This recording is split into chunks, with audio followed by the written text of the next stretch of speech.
In March 1888, the eastern United States faced a meteorological nightmare known as the Great Blizzard.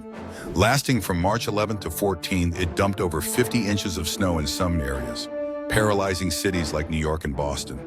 Winds reached hurricane force, creating snowdrifts as high as 50 feet.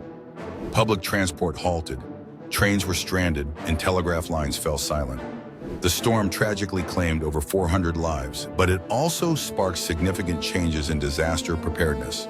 Cities began to improve infrastructure, including the creation of underground subway systems and better snow removal techniques. The blizzard remains a pivotal moment in U.S.